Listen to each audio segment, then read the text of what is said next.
নমস্কার বন্ধুরা, welcome to unicorn. তো গাইস, এই ভিডিওতে আমরা কথা বলবো কিছু ইন্ডিয়ান ফুটবল রিলেটেড আপডেট নিয়ে। খুব বেশি আপডেট নেই, তবে একটা বড় আপডেট আছে। তো লাস্ট অব্দি ভিডিওটা দেখতে থাকো। আমাদের চ্যানেলে প্রথমবার এলে আমাদের চ্যানেলটিকে সাবস্ক্রাইব করে নিও এবং এই ভিডিওটাকেও লাইক এবং শেয়ার করতে ভুলো না, কারণ এই চ্যানেলে তোমরা কিন্তু এরকম ক্রিকেট এবং ফুটবল রিলেটেড আপডেটস পেতে থাকবে। তো যদি আমরা শুরু করি বড় খবরটা দিই, সেটা হচ্ছে যে কলকাতা ডার্বি 10ই মার্চ কলকাতা ডার্বি হবার কথা ছিল এবং সেখানে পলিটিক্যাল কিছু কারণে সেই ডার্বি হওয়া নিয়ে কিন্তু একটা শঙ্কা দেখা গিয়েছিল এবং কখনো শোনা যাচ্ছিল ডার্বি হয়তো গুয়াহাটিতে সরে যেতে পারে, কখনো অন্য কোনো স্টেডিয়ামে, আবার কখনো ডার্বির ডেট এদিক ওদিক হয়ে যেতে পারে বলে শোনা যাচ্ছিল।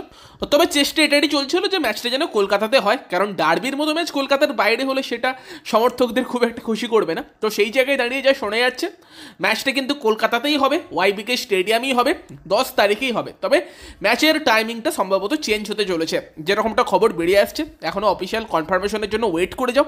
তবে যেটুকু খবর বেরিয়ে আসছে সেটা হচ্ছে 10ই মার্চ কিন্তু বিধাননগর পুলিশ তারা রাত 9টা থেকে ডার্বি আয়োজন করার জন্য অনুমতি দিয়েছে। মানে রাত 9টা থেকে কিন্তু ডার্বি হতে পারে, আপাতত এরকমটাই শোনা যাচ্ছে।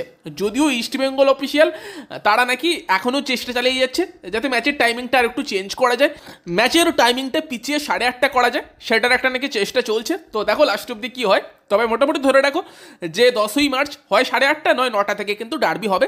আপাতত 9টা থেকে ডার্বি করার পারমিশন কিন্তু দেওয়া হয়েছে। তো সেখানে ওয়াইবিকে স্টেডিয়ামেই ডার্বি হবে। বাকি যারা দূর থেকে যাবে একটু বিছানা বালিশ নিয়ে যেও, ম্যাচের পর একদম স্টেডিয়ামেই শুয়ে পড়বে। তো সেখানে সেটাই কিন্তু খবর বেরিয়ে আসছে, সম্ভবত কিন্তু 10ই মার্চ 9টা থেকে কলকাতা ডার্বি ওয়াইবিকে স্টেডিয়ামেই হতে চলেছে।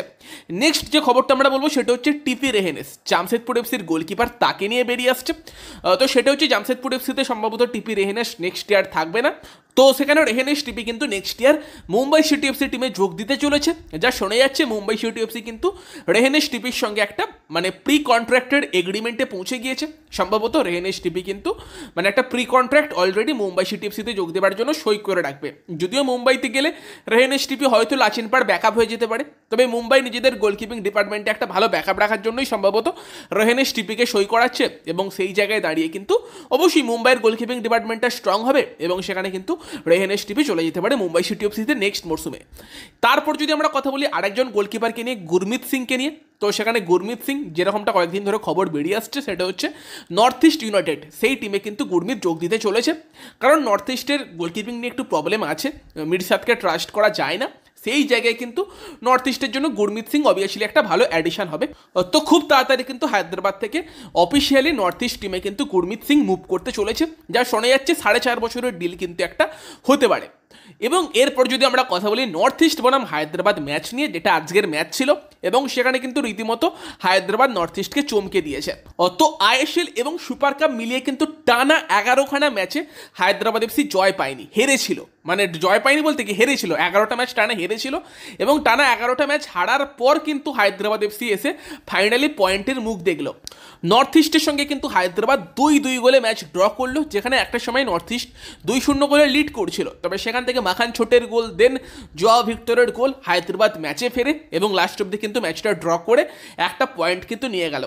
এবং হায়দ্রাবাদ কিন্তু এই যে টানা 11টা ম্যাচ হেরেছিল, তার আগে লাস্ট যে ম্যাচটা ড্র করেছিল সেটাও কিন্তু এই নর্থ ইস্টের সঙ্গেই ছিল ডিসেম্বরে। তারপর আবার কিন্তু সেই নর্থ ইস্ট ম্যাচে এসেই হায়দ্রাবাদ পয়েন্ট পেল। নর্থ ইস্ট কিন্তু ভালো জায়গাতে ছিল টপ 6-এ যাবার লড়াইয়ে। তো এই ম্যাচ থেকে 3 পয়েন্ট না পেয়ে তারা একটু কিন্তু পিছিয়ে পড়বে। তবে সেখানেই হায়দ্রাবাদ তাদের প্রশংসা করতে হবে, কারণ টিমটার কি অবস্থা আমরা জানি। সেখানে ইয়ং প্লেয়াররা খেলছে, শুধুমাত্র জোয়াও ভিক্টরকে বাদ দিয়ে বাকিরা, এবং সেখানে এরকম একটা লড়াই করেছে, কামব্যাক করেছে।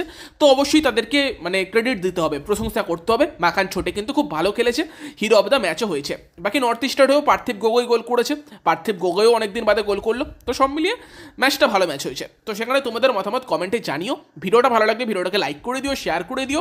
আমাদের চ্যানেলে প্রথমবার এলে অবশ্যই আমাদের চ্যানেলটিকে সাবস্ক্রাইব করে তার পাশের বেল আইকনটাকে অন করে দিও। তো চলো গাইস, এই ভিডিওতে এই পর্যন্তই, বাই বাই।